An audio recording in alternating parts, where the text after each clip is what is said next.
Mirëmëngjes të gjithëve, ju përshëndes, ju uroj një javë të bukur, kudo që ndodheni, kudo që po na ndiqni, jemi me Rezi Dielli, programi sapo ka nisur, do të jemi deri në orën 11 së bashku, në transmetimin tonë të drejt për drejt, me rubrikën Bima dhe Shëndeti, do të takohemi pas pak me doktor Ylli Merian për të folur për mykun e thonjve.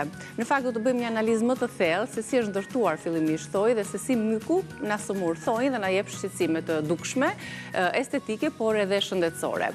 Si ta trajtojmë mykun e thonjve në kushtet e shtëpisë, dhe aq më tepër si ta parandalojmë atë. Do të jemi në bisedë pas pak me doktor Ylli Merian, ndërsa tani fillojmë me njëherë me recetat që ka menduar Albana për të gjitha anvistat që na ndjekin. Shkojmë në kuzhinë.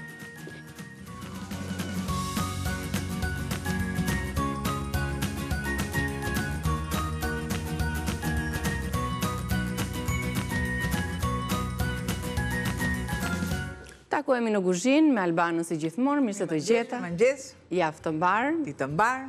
Me siguri që kemi menduar receta, jemi në fund të sezonit apo jo? Dhe pse jo? Do të thotë që është fundi dhe po bëjmë ca receta që na kanë mbetur. Janë gjithmonë të reja, të thjeshta, sezonale dhe të shijshme. Kjo është e rëndësishme. Edhe kjo është disiplina e punës që njeriu duhet të jetë ushtar deri në ditën e fundit të punës vet.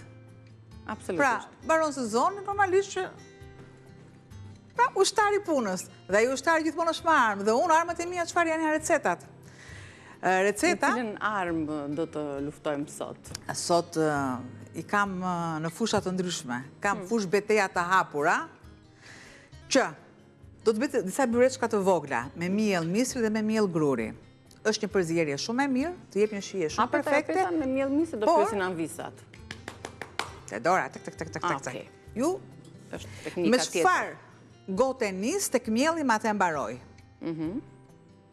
Pra kam miell gruri, miell misri. Do thoni ju do pyesni miellin, sepse ju gjithmonë pyesni, dhe pse pyetja juaj është pa zë tek unë, po ka shumë zë tek ju. Atëherë, mielli, ja ku e keni këtu çfarë është miell misri. Dhe atë për ballokume, dhe pa të për ballokume e vendosim, nuk ka problem. Mielin e zakonshëm, po atë kafin, po dhe atë e vendosim, si thua ti, nuk përishim fare që çfarë të keni ju në shtëpi. Mjafton, jo e dini shumë mirë, Ola, unë kam përdorur këtë blun këtu, sepse prandaj do është e hapur. Do shtoj kos, vaj,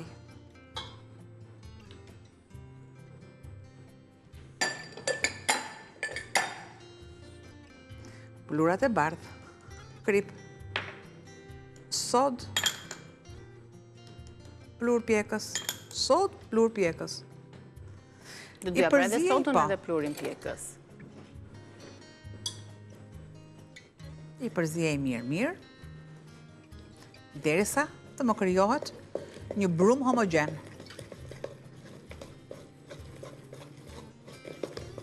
Ka të gjatë, ka gjithë, ka dhe 2 të verdha vezë kjo recet.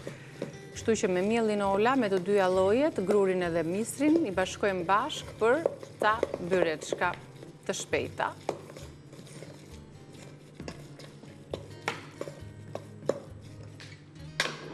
Op.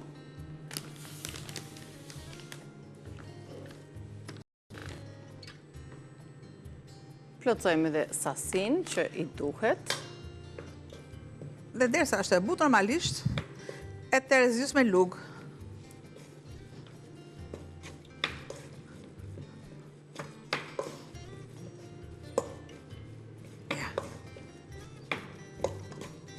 E mirave është që unë ta lë pak fare. Dhe derisa ta lë,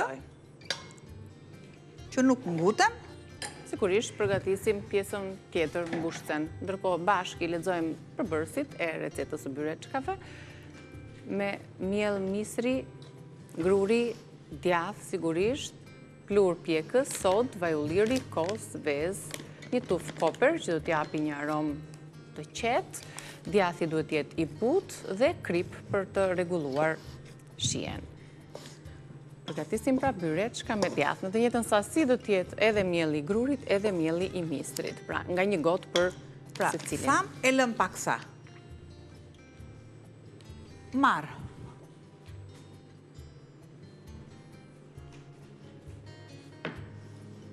dardhët. Ndërkohë që pushon brumin, Sa pushon brumin, filloj unë me një recet tjetër. Dardhët i kam larë, i kam pastruar. Dhe me një pirun, pra kam limonin, që pastroj si përfaqen e dardhës që mos të nxihet. Krijoj disa shpime me pirun. Këtu kam sheqerin edhe ujin. I shtoj.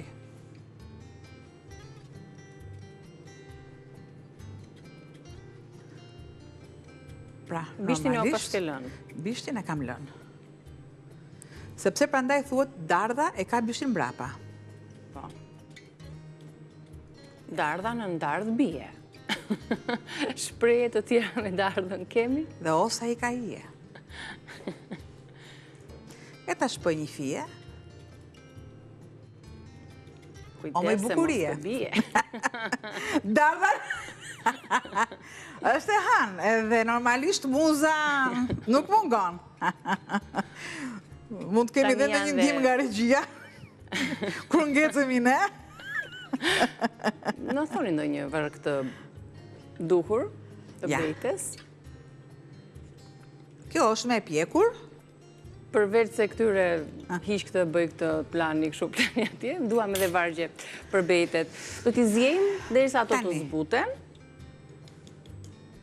Shtoj gozhët e karefilit, masën e limonit,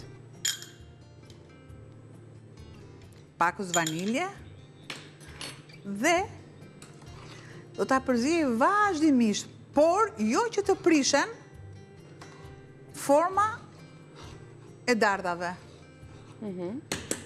Do t'ull pak edhe nxehtësinë.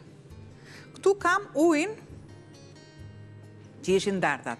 Normalisht, nuk do ngelem këtu. Se për pak po të pyesja ato lëkurat i hove, apo? Nuk i hova. I përdorim? I kam lëkurat tek lëngu i limonit. Si në çdo frut, edhe tek dardha, lëkura është shumë e shëndetshme, ndaj duhet të konsumojnë frutat të gjitha me...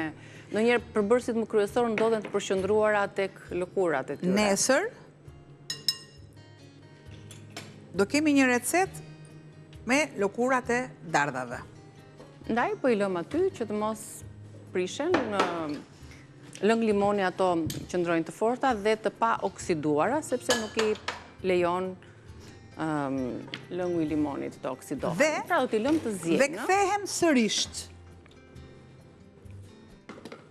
tek receta, duke marrë një tuf koper. Pra tek byreçkat, të jenë me djathë të mbusha, do të kenë koper brenda. Imët fare.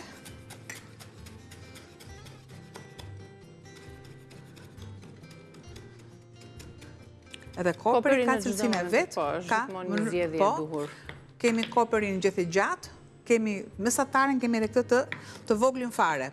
Aromën më të fuqishme që ngjan me aromën e finokut është e vogla. Ka një erqetësie, edhe kur themi uzo uzaqi. Ashtu e ka ata aromën. Po, koper me maraqi. Po, është marë sërish brumin. E lë pak sa hapur kapakun që... Akoma më tepër, ju në shtëpi o ta lini të qëndroj edhe më shumë brumin. Gjysmën e shtoj tek brumi.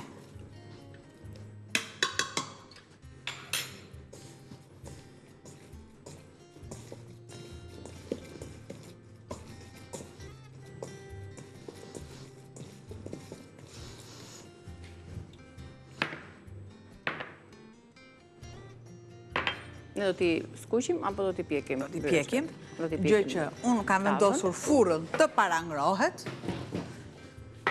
dhe bëj disa topa, sa mund tjetë sa plomba e dorës.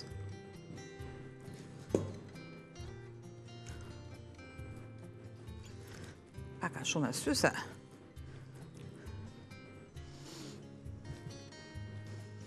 Më pas rregullojmë edhe masën, po. Më pas rregulloj masën. Thjesht tani, formën tani, thjesht kam gramaturën.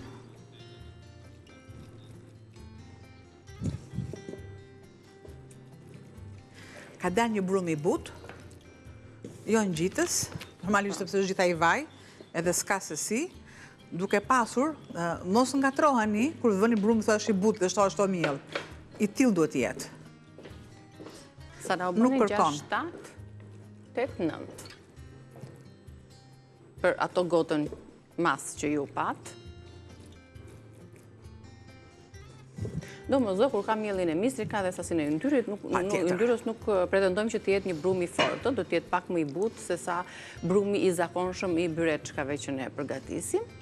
E punoj mirë tani, që të jetë akoma.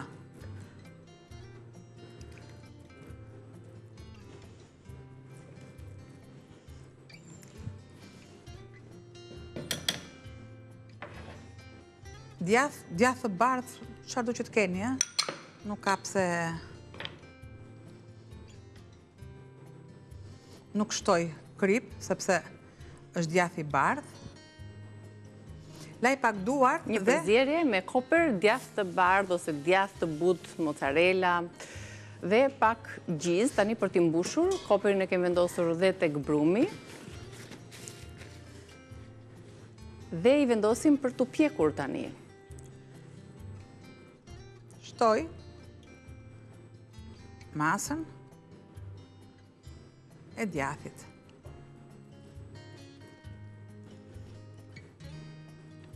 Pra, që masa e mbushjes tjetë kështu si në brëndësi, i bëjmë një punim tjetër brumit, që të mos na thahet pjesa e mbushjes, dhe ka tendencën djathi do të zbutet brënda.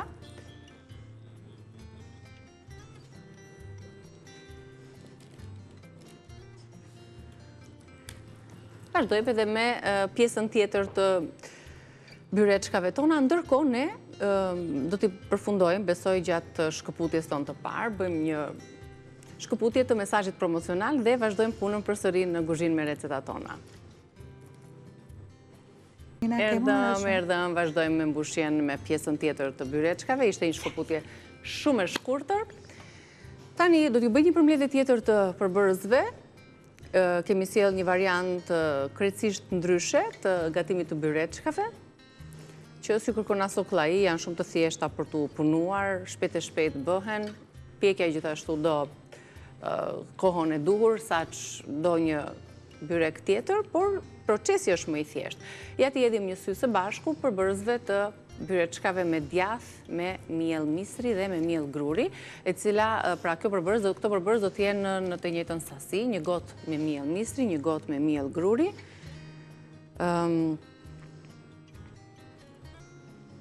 Plur pjekës një lugë çaji, një lugë çaji sod, një gotë vaj ulliri, një gotë kos, një vezë, një tufë koper, djathë i butë dhe krip.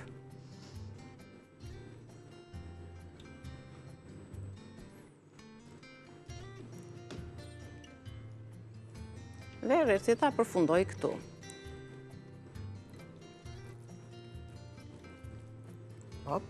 Duhet mbyllur mirë.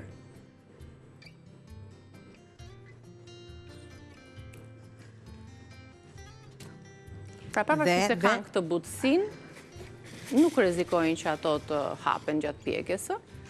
Jo, absolutisht jo. Të buta, të shishme, me djathë, me koper. Me ato dy të verdhat e vezëve sigurisht do t'i lyejmë nga sipër që të marrë një ngjyrë të kuqerem të artë edhe me shkëlqim, por edhe t'i lidhi më mirë dhe t'i mbaj atë formën e bukur që ju dham tani. Tani do të jemi te procesi i fundit fare i byreçkave, ndërkohë kemi vendosur dhe dardhat në sherbet, kemi hequr lëkurën, i kemi lënë ujë me limon, i kemi lyer me limon dhe i kemi çpuar me pirun. I kemi vendosur për t'u zier. Këto dy receta paralele kemi nisur këtë mëngjes. Ja, pra edhe veza, përveç se ngjyrës, do t'i kufizoj.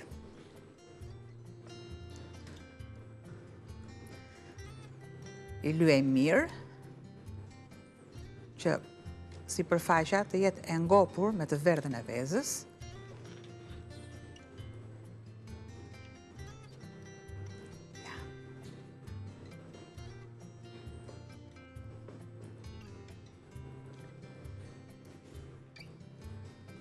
Pa tjetër që me një thik,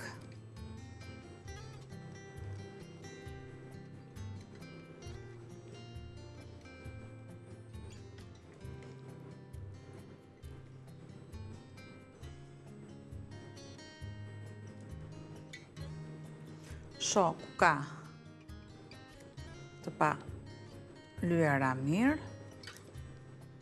Dhe gati për t'i pjekur tani. Marrë një thik. Në t'i presësh dhe të shposh pak? Dhe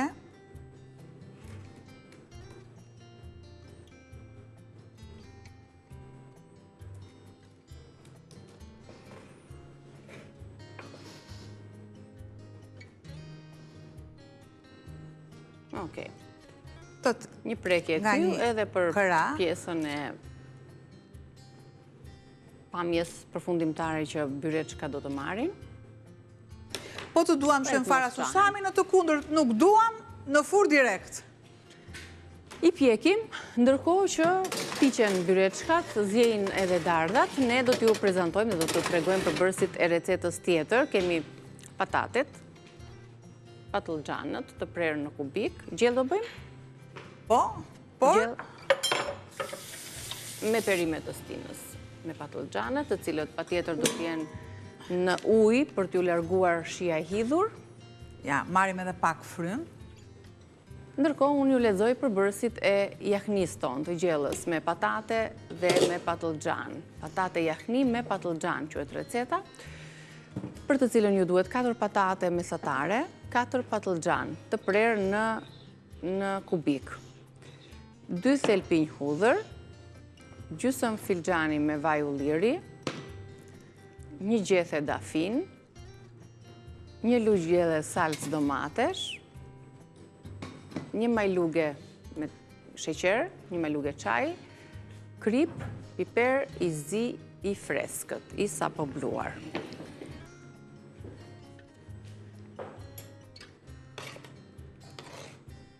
Është trashur pak a Po, shërbeti. do ta lë derisa të trashet shërbeti. I vë dhe kapakun, sepse kam transferuar tenxeren në vatër tjetër, dhe në tigan vendos vaj. Ky gatim normalisht është gatimi ynë, po që quhet jahni greke. Gjithmonë, të paktë në gastronomi, duhet gjithmonë të dihet historiku i gatimit.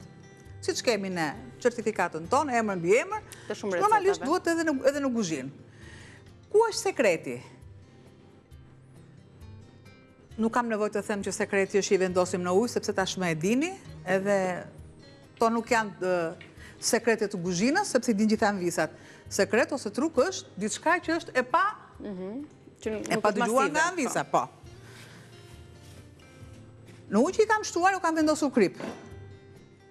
Por duhet, sa mas patate e kam, atë mas me patlıxhan. Pra kam 2 patate, 2 patlıxhan. Pra ndaj quhet jahnia. Vendos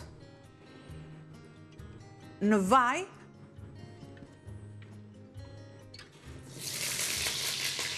e di. Kujdes se është në kontakt me nxehtësinë, patatet në ujë. Shtem pak krip që të mos. Jo, kripa s'ka që se ka ujë. Kripa është kur është, nuk se ekziston ujë dhe është pak lagështirë. Kurse kjo është e mbytur. Por, kjo mas ujë normalisht bën që njëkohësisht edhe zbutin e patates njëkohësisht që kalon në sotarizim.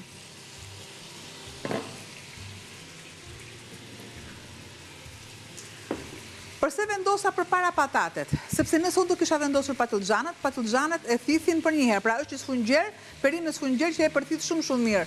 Vajnë si kurse dhe kërpudha. Normalisht e kam thënë disa herë dhe kur e them, por do ta them. sepse ka gjithmonë për herë të parë që na ndjekin. Struktura e tyre sfungjerore. Marr 2-3 letra kuzhine që të vendos patlıxhanët.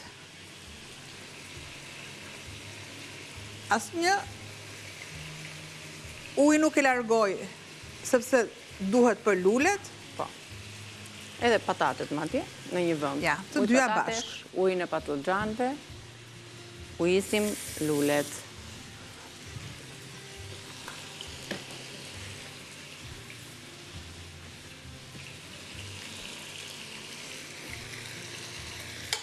Një kaurdisje të mirë. Nëse ne duam të hudhra, të shtojmë hudhrën pa e pasur, thjesht në vaj, ne shtojmë hudhrën derisa të marrë atë ngjyrën e argjend, jo kafe. Më pas e largojmë dhe tigani ka marrë dhe vaj ka marrë aromën e hudhrës. Në të kundërt e lë këtu dhe më pas e pres imët për ta shtuar në gatim.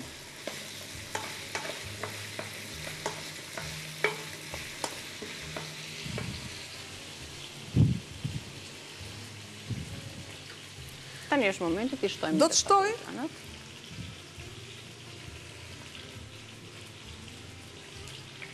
patlıxhan.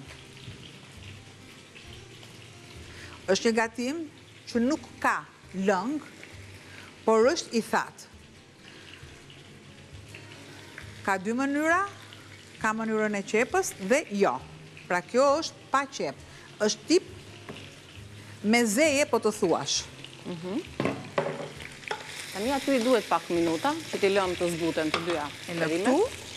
I vendosim kapakun dhe ndërkohë ne do të bëjmë një shkëputje të reklamave, sepse i duhet kohë tani edhe patateve dhe patlıxhanëve për të zbutur, kështu që këtë ne e shfrytëzojmë gjatë kohës që kemi në falenderimin e sponsorave tanë, ndërkohë edhe hudhra që s'do të mungoj se jep ato shijen, edhe vajt edhe perimeve tona.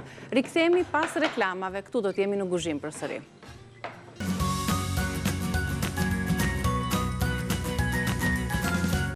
Mirë se erdhët, jemi në pjesën e fundit të gatimeve tona. E kemi nisur me byreçkat, me dardhat në sherbet. Tani po përgatisim jahni patatesh me patlıxhan. Pra, shtova hudhrat sikurse dhe salcën, dafinën, piper i sapo bluar dhe piper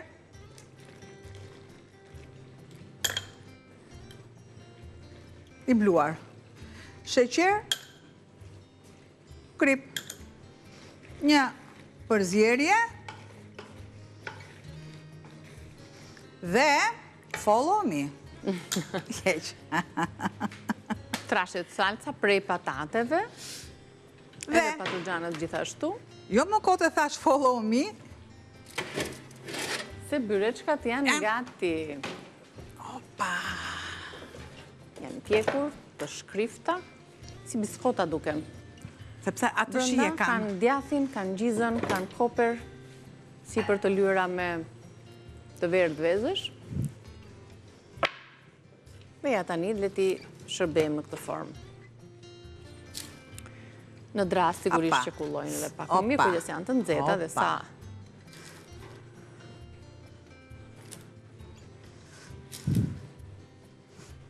Këto pra ishin byreçkat, duken shumë të bukura, edhe të shishme, të shkrifte, janë të nxehta, do të presim edhe pak që ti provojmë shijen e tyre. Brenda djathi mozzarella, i mbetur i shkrir, me gjizën, me koperin, i jep një shije dhe një strukturë shumë të këndshme, këtyre byreçkave, por biskota mirë ta është, vetëm që...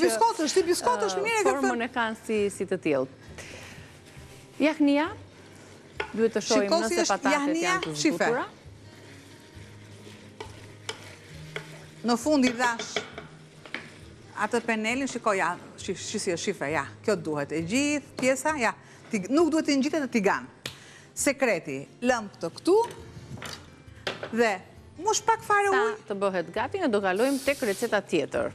Ja, dire, pak fare ujën këtu, shumë pak ujë këtu, edhe... Edhe kjo një salat që plotëson një vakt, e lehtë, e thjeshtë, e shishme, me... Një salat me patate. Patatet. Unë me që kisha e shilliqet, i lash këtu. E mira është, mos përdorim fare thik, Po të thua që kur janë gjitha të ajo spinaj që do bëjmë, nuk do kapim me dorë, normalisht. Po e mira është që mos oksidohet. Do të shtoj patatet, qepën, shumë kollaj pra, krip, kësfare piper,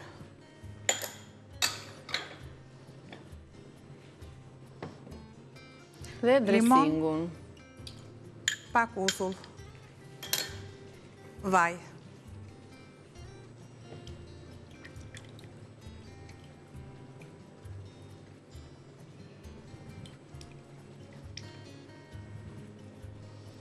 Kjo pra salata me patate të zjera, qep të kuqe, do s'do në plotëson një vakë, se është patatet, që kemi thënë, buke gjellë, dhe kështu që shoqëruar dhe me perimet të tjera. Marë majdanoz, opa, këtu.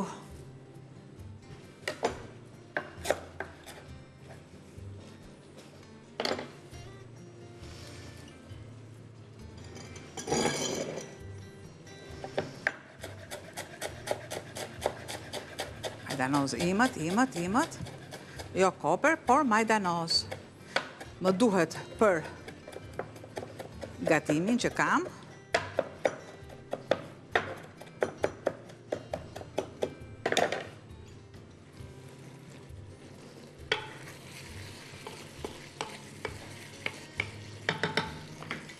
Sikurse edhe për të dyra, edhe për salatën, edhe për gjellën, për jahnin.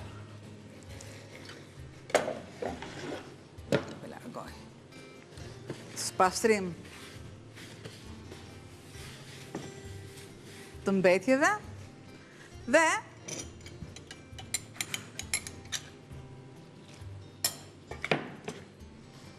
një përzierje shumë e mirë. Një salatë e thjesht, masën e limonit e kam tamam, edhe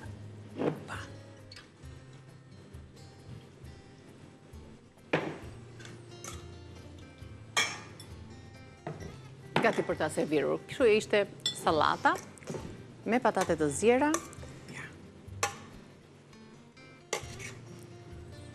dhe me sallatë jeshile. Po të duan,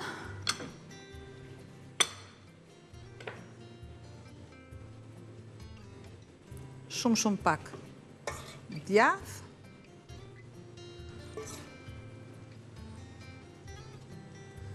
e largojmë. Dhe ju bëftë mirë kur ti përgatisni, të shojmë pak së bashku, i lexojmë përbërësit, si që kemi tradit për t'ju treguar të shkruara përbërësit dhe gramaturat e recetave tona. Salat me patate të zjera. Ju duhen patate 800 gram, një qep e kuqe e vogël, majdanoz i grirë, vaj ulliri, lëngu një limoni, ose nëse se keni limonin në qast, mund të shfrytëzoni 2 luguthull, krip, piper i ris apo bluar, ne kemi shtuar dhe disa gjethe jeshile, na u gjendën për servirjen e byreçkave, kështu që i shkojnë edhe kombinohen shumë mirë në shije. Edhe jahnia është gati për ta vendosur në pjatë. Të gjellët e verës të cilat në fakt nuk duhet të na marrin shumë kohë, se pak nxehtësia e sobës. Gjellë tigani. Ketë këtë salsën, po të duam ne, mund të vëmë një copë djathë të bardhë, i shkon edhe i vjen. Duke sikur e ftoj, e freskon atë shijen, me pirun dhe ju bëf të mirë. Ka dhe majdanozin që e freskon dhe i jep përsëri shije. Do ta çojmë deri në fund, do t'i shtojmë edhe djathin dhe në përfundim do t'i hedhim një sy edhe dardhave që po zjejnë aty në shërbet. Provojni, gatuajni recetat, i gjeni në galerin ton të recetave në YouTube me të njëjtin emër Reze Dielli. Na bëni subscribe, jemi një komunitet i madh aty, ndajmë së bashku tematikat që diskutojmë, recetat, historitë, rubrikat e emisionit Reze Dielli. Jedhim dhe një sy të fundit dardhave. Do të qëndrojnë të pa ndara, janë ashtu në formë. Dardat, si që janë, i lëm 10 minuta të ftohen. Po, edhe aty. Dhe më pas i vendosim diku edhe tek 15 minuta dhe ato janë gati. Limonin e kemi që sherbeti mos beti trash, i pa shkëputur, i pa shqitshëm më sakt nga luga, prandaj nuk po i vendos, po i lë 10 minuta, dhe më pas 15 minuta sërish të zjarë dhe pastaj janë se magnifik. Të lumshin duart, i afrojmë pak që të bëjmë një panoramim tryezës tonë për sot. Ja, këtu në rregull. Se amvisat i shënojnë përbërësit dhe i kanë gati pastaj për t'i gatuar kur të gjejnë ato kohën. Kjo është tryeza jonë për sot. Shpresoj që edhe juaja të jetë plot shije. Të lumshin duart, nesër përsëri në kuzhinë, ndërsa me Reze Dielli takohemi pas pak.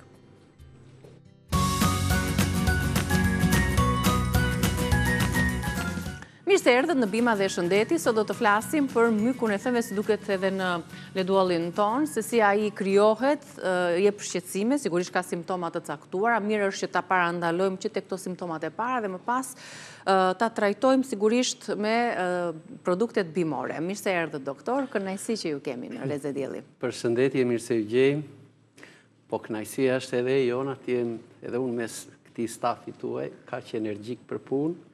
Sigurisht edhe përballë qytetarëve që t'i ndihmojmë edhe këta për problematikat shëndetësore. Po ashtu dhe në emër të shikuesve, se ka qenë një sezon i gjatë dhe faleminderit për angazhimin dhe disponibilitetin tuaj për të ardhur çdo të hënë në Bima dhe Shëndeti, një rubrikë që ka vite që është në ekran për të sjellë sadopak ndihmë tek qytetarët për atë që na ofron natyra në lidhje me gjendje të ndryshme shëndetësore. Unë për pjesën time ju falenderoj. Unë duhet bëj vetëm detyrën asgjë tjetër.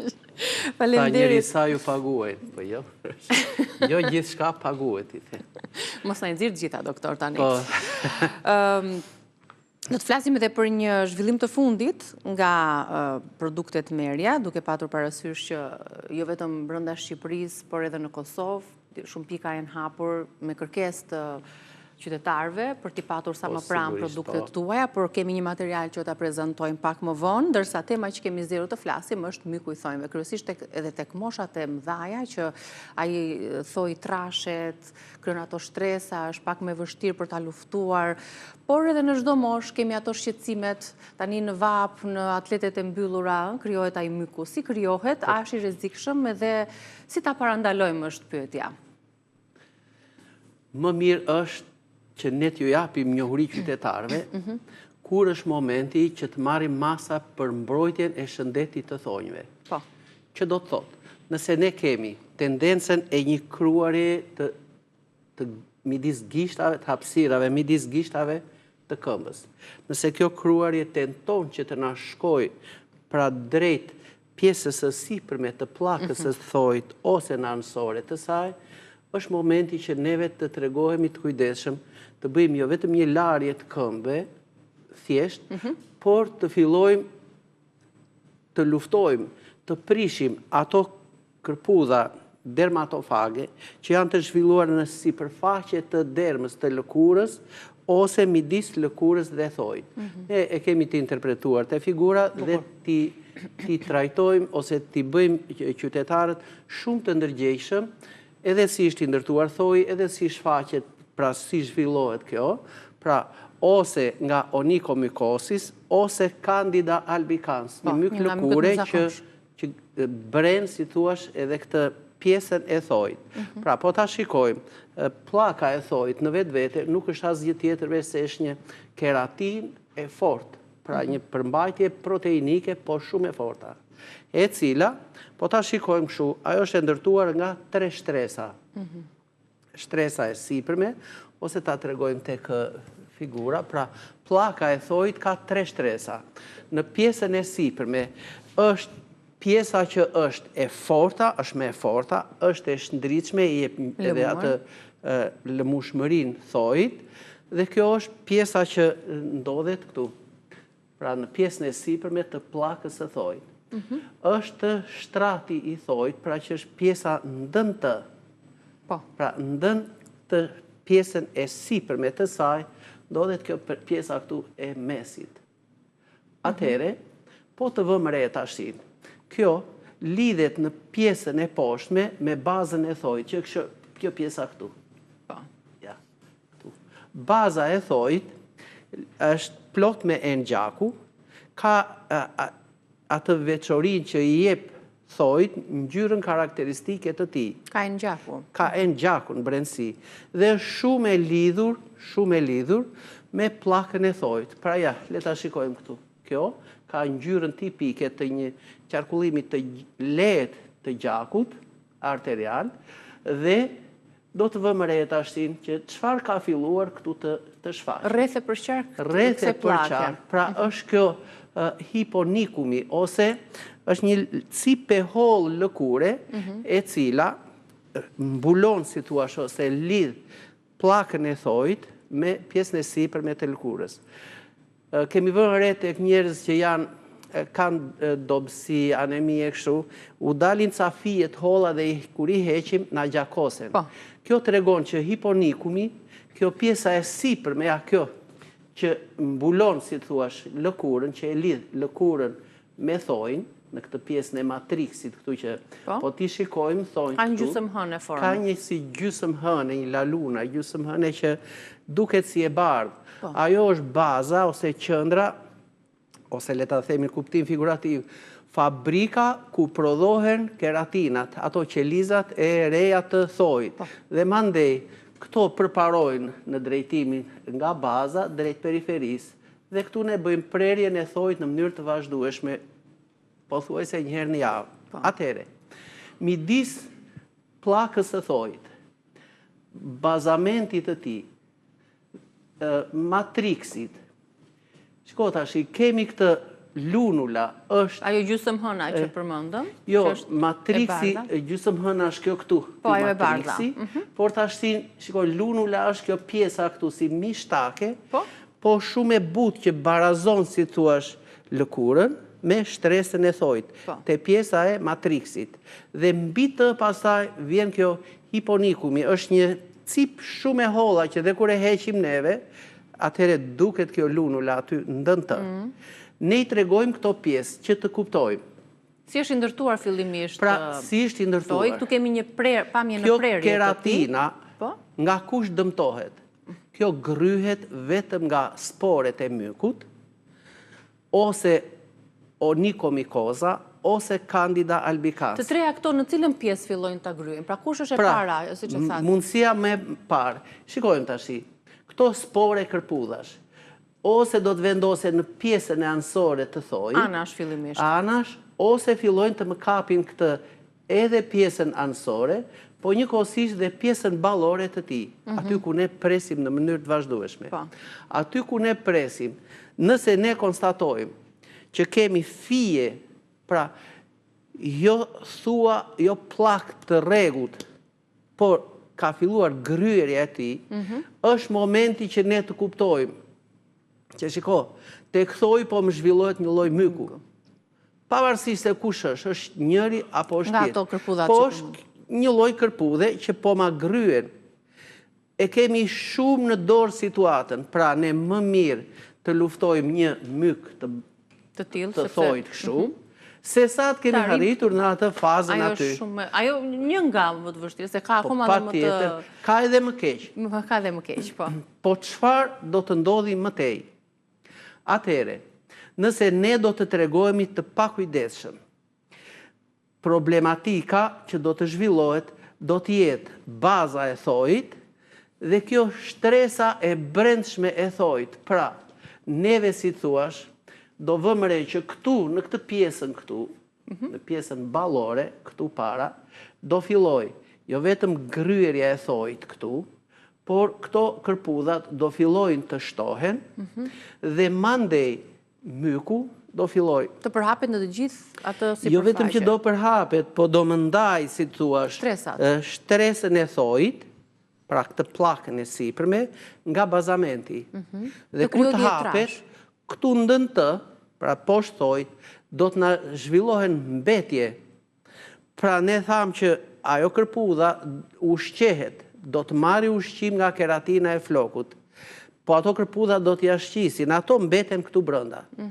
Dhe fillojnë tash, jo vetëm që thoj është i ndar, i veçuar nga baza e tij, që do të thotë nuk merr më ushqim, ato ente gjakut shkëputen, veçohen, po thoj do filloj të trashet, do të ndryshoj ngjyrën, në fillim e bën si të zverdhur, dhe pastaj nxihet, dhe ai thoj shkon e hypën kështu mbi gisht, forcohet shumë, janë goxha të... Po, unë nuk të solla ca kështu që ishin, janë lemeri, do e thënë, por e lëm këtu, në qoftë se neve, e lëm këtë në mënyrë të pa trajtuar, pra të regojmë të pa kujdesshëm, sigurisht që me kalimin e kohës, problemi do të agravoj, do të eci më tutje. Njëri tregojnë të pakujdesshëm se nuk jep dhimbje, apo jo? Jep disa simptoma, disa kruarje dhe prandaj e lën. Asnjëherë, absolutisht, ajo nuk jep dhimbje, vetëm na ndodh kjo gjë. Atëherë, nëse do të marrim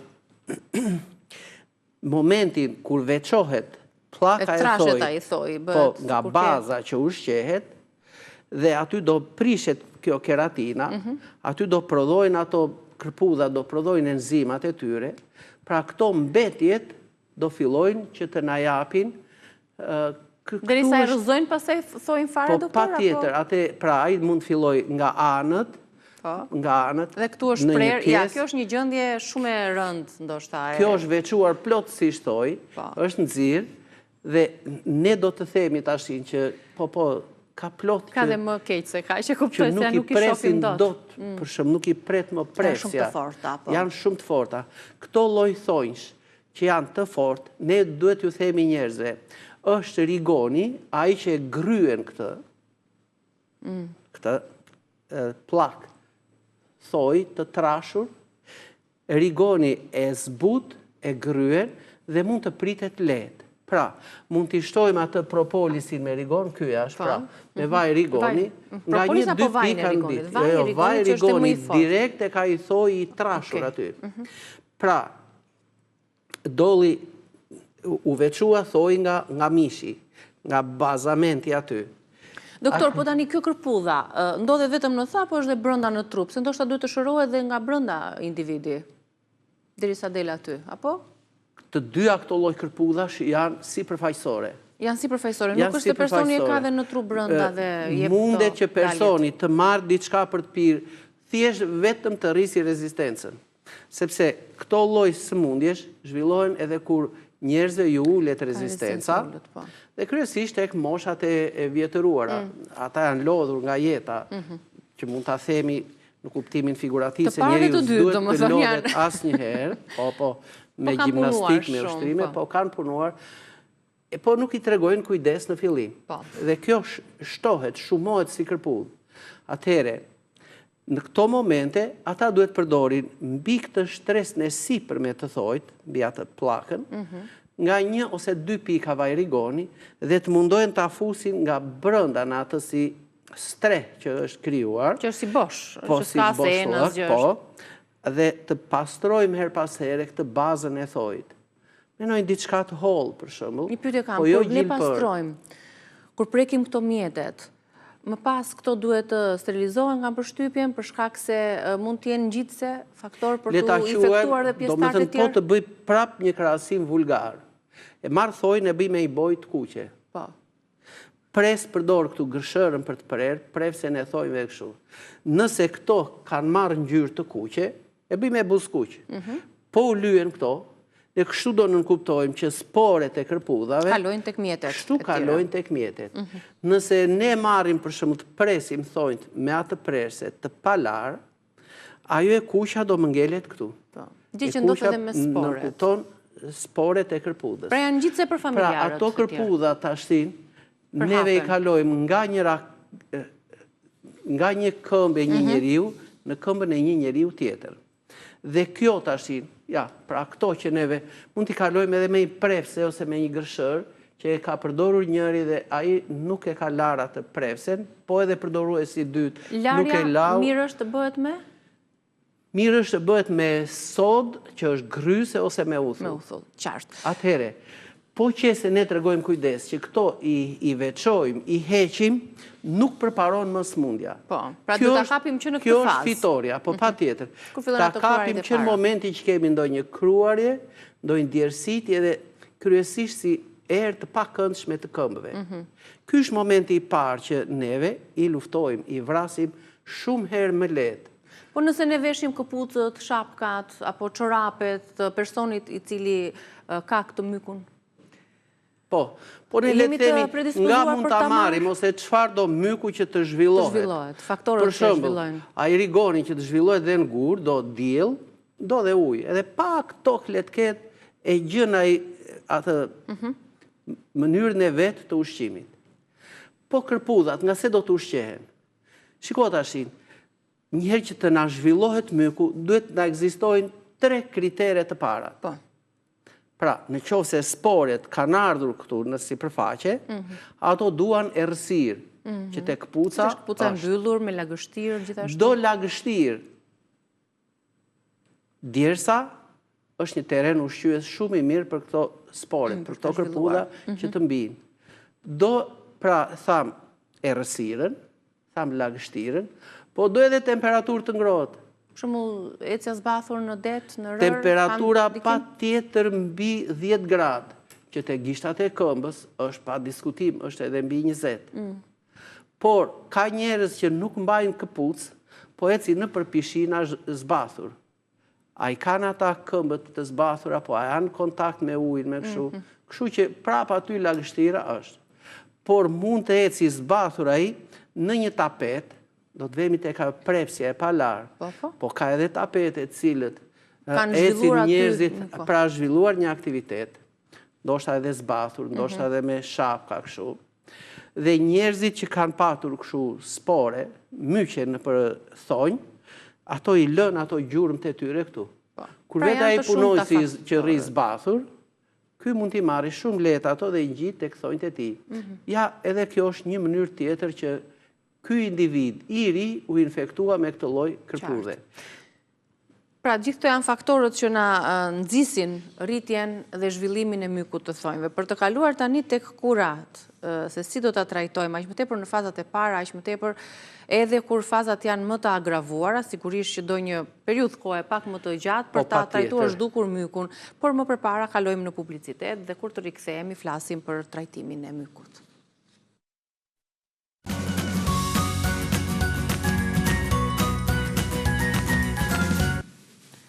Si do ta trajtojmë mykun e thonjve sipas fazave fillestare, të agravuara, më të avancuara dhe si do ta shmangim për ta parandaluar që ai të mos shfaqet më në thonjën tonë.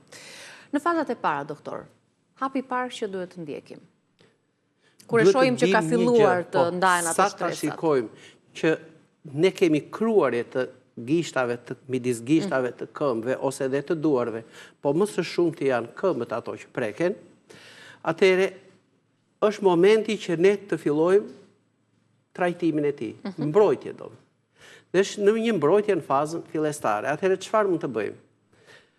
Flasim kur thoi ka filluar që të trashet pak dhe sa po më ndryshon ngjyrën. Ose sa po më sikur po më këputen këto si fizat holla të lëkurës dhe kur ne i heqim ato gjakosim. Në këtë mënyrë ne nuk bëjmë asgjë tjetër veç se shtojmë sipërfaqen e kontaktit të kërpudhës dhe e lidhim drejt për së drejti me serumin e gjakut. Do me thënë e ushqejmë atë më mirë. Momenti i parë është ky. Duhet të dim një gjë. Kërpudhat e mykut mirë që duan ato 3 kushtet që tham, po kanë edhe një veçori tjetër.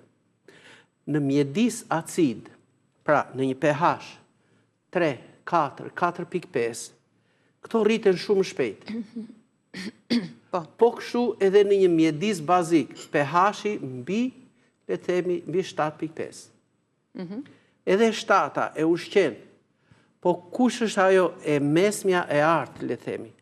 pH-i 5 deri në 5.5, deri duke ju afruar 6-ës, është një teren që mbytës për këto lloj kërpudhash. Atëherë si mundet që ne ta bëjmë një mjedis, pH-i 6 është arsisht një mjedis acid i lehtë. Pra si thua ajo kurba gati duke ulur dhe po i afrohemi mjedisit bazik. Atëherë si mund ta bëjmë këtë gjë?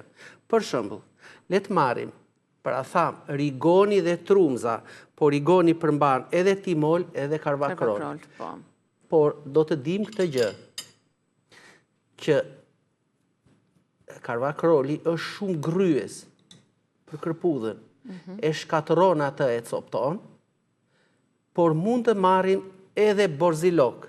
Për faktin, borziloku nuk është asgjë tjetër, veç se një rigon më i butë, më i ëmbël.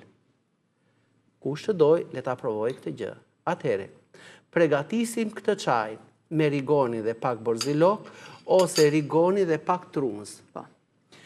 Për faktin se trumza ka një çik timolol më shumë, ka karvakrol, po ka edhe timolol më tepër. Atëherë, timolin. Atëhere, këto që të dyja janë vrastare të kërpudhave, qoftë këtë onychomycosis, po qoftë edhe kjo tjetra, Candida albicans. Funksionon dhe për ta, ju po e bëni këtë për ta shpëlar, thojnë, për ta apo për ta shpëlar, pirë? thojnë, edhe mund ta pijmë këtë çaj, nuk ka asnjë gjë të keqe, se mund të kemi myk në brendësi në organizëm. Shumë njerëz prekin thojnë e dhe infektuar, atë e kalojnë dhe në organizëm. po mund të harrojnë për shembull që të hanë diçka. Mirë, po ta shikojmë tashti, pH-i këtu është 7.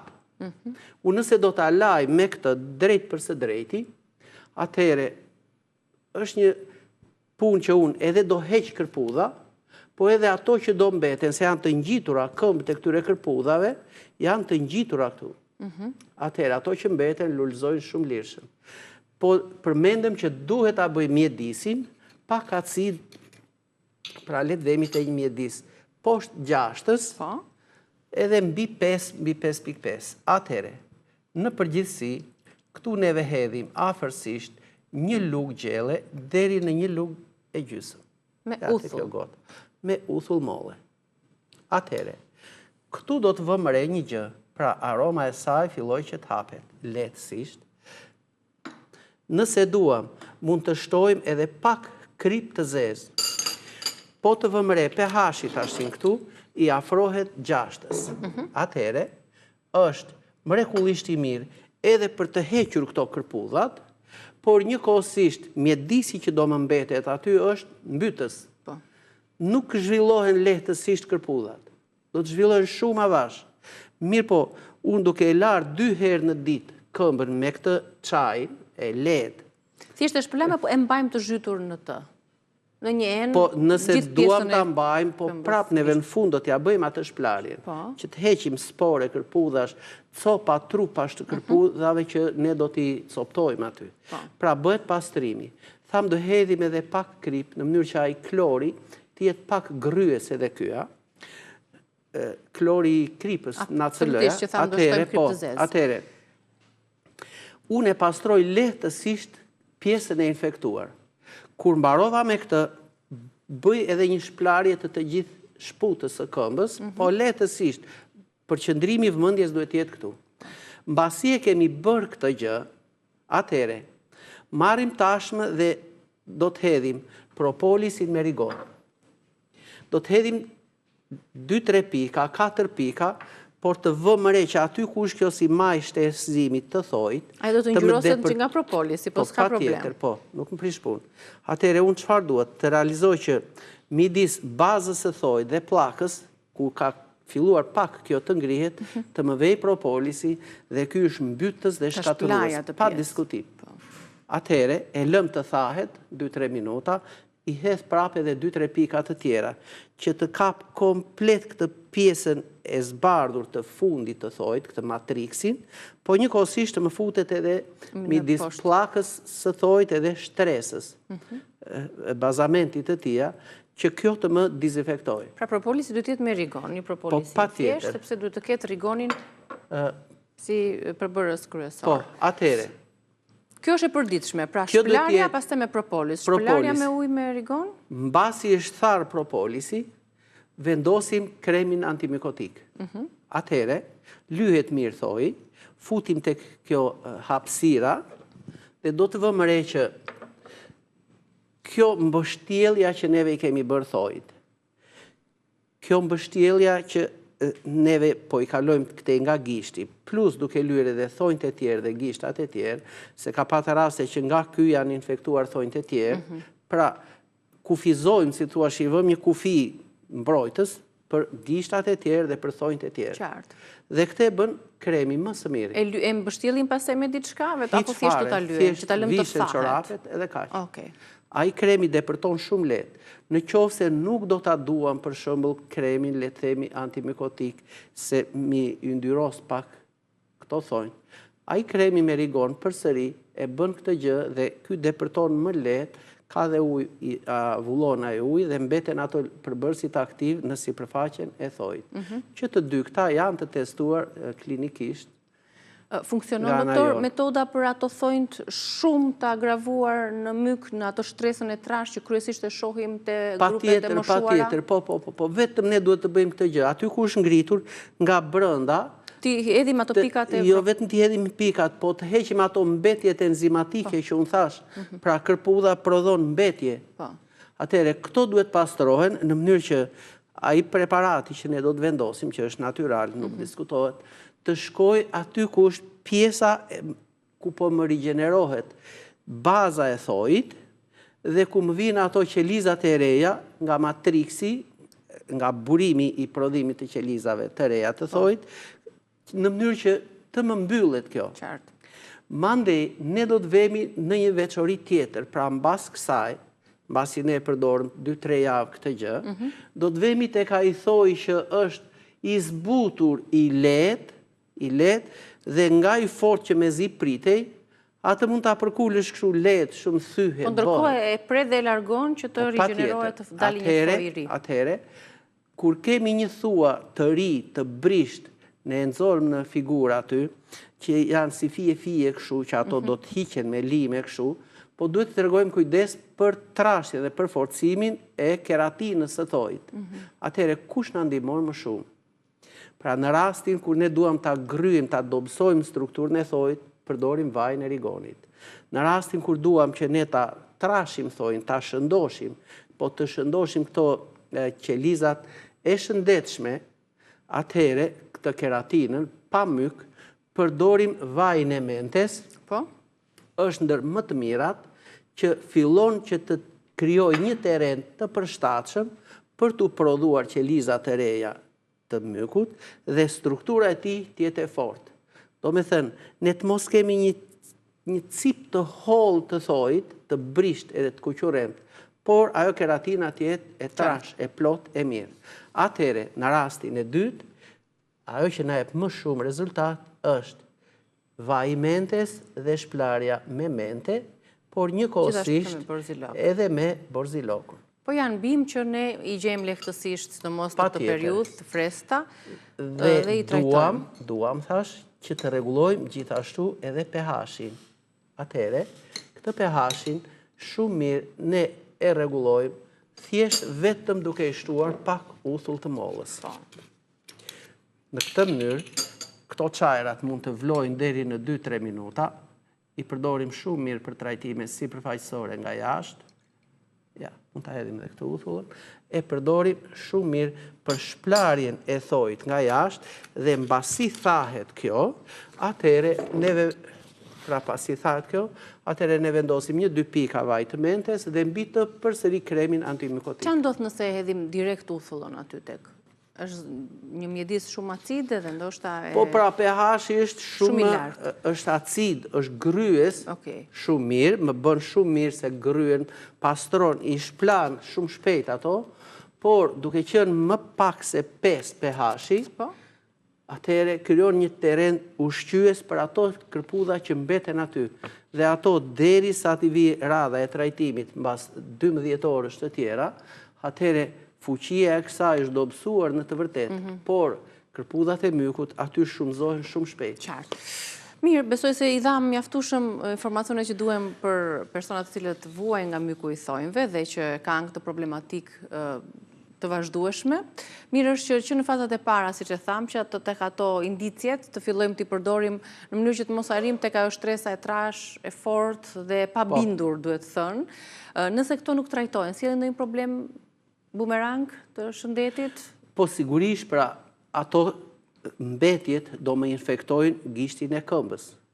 Ajo kërpudha e mykut do të vazhdojë duke ushqyer me serumin e gjakut, jo vetëm që thoj bie rrëzohet, por do të kemi parasysh që edhe ai matriksi i ri, pra kjo pjesa këtu, le të themi neve, kjo pjesa këtu që është, po e quajmë këtu, në pjesën fundore këtu, ku është matriksi, këtu është burimi.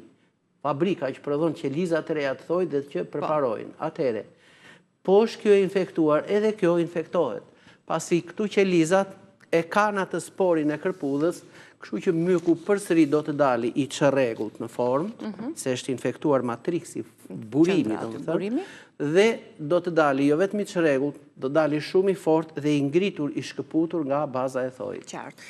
Mirë, faleminderit doktor për shpjegimet. Le të flasim pak për aktivitetin hapjen e 2 pikave të reja tuaja të produkteve Merja në Prizren dhe në Suharek, mes shumë pikave të tjera në Kosovë. Tashmë produktet po përhapen edhe në Kosovën tonë të dashur. Më tregojmë pak nga eksperienca, me ftesë të kujt edhe si po ndjeni që produktet shqiptare po masivizohen gjithandej. Pra, kur korr një sukses, kur harrin diçka më të re, me të vërtet ndjen atë kënaqësinë e punës, të mundit dhe të kontributit. Por Kosova, si thuash, është me të vërtet ai djepi i kënaqësisë së punës tonë. Këtë nuk e themi kot, se që në fillim këta kanë qenë ata shtytësit e parë, që shiko, bëjmë edhe këtë, më duhet edhe kjo, vërejnë qik më ndjen për këtë zgjidhje problemi e kështu me radhë. Dhe produktet tona atje priten me një dashamirësi, unë themi që në kufi, po erdhi Merja, po. Pra, e kemi krijuar atë shtratë mirëbesimi dhe bashkëpunimi, kështu që këto hapjet e pikave të reja, ne i quajmë si pika suksesi pa diskutim, por që jemi në thellimin e vazhdës së punës sonë. Kjo pika në Prizren është mund hyrje të Prizrenit, ka pjesa jugore, është një qendër shumë e mirë, shumë e lëvizshme. Edhe qyteti i Prizrenit patjetër që është një qytet i vizituar dhe me shumë njerëz. Kishin ardhur edhe ata të televizionit Besa aty, që na pritën edhe ata me shumë kënaqësi. Bëm edhe një intervistë me ta, por ajo që na bëri përshtypje njerëzit, domethënë, ua, shumë mirë që e hapët edhe këtu këtë. Po, që ata të jenë dhe më afër dhe më pranë këtyre produkteve. Mirë, edhe ne kemi përgatitur një material me këto pamje të vizitës tuaj, mikpritjes dhe hapjes së 2 pikave të produkteve Merja, apo siç e quajtët ju, të 2 pikave të tjera të suksesit. Faleminderit edhe një herë për shpjegimin e temës dhe ndiqni këtë material përmbyllës. Kalofshi bukur, shihemi nesër.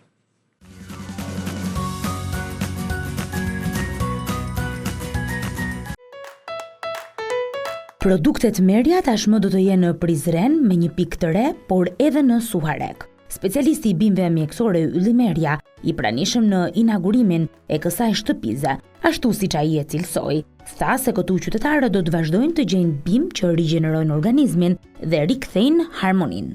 Dashamirësi dhe harmoni, kurse njerëzit nga ky dyqan shpresojmë që të marrin vetëm lajme të mira, bimë të shëndetshme, bimë që rigjenerojnë organizmin, që rikthejnë shëndetin, rikthejnë harmoninë në trupin e tyre.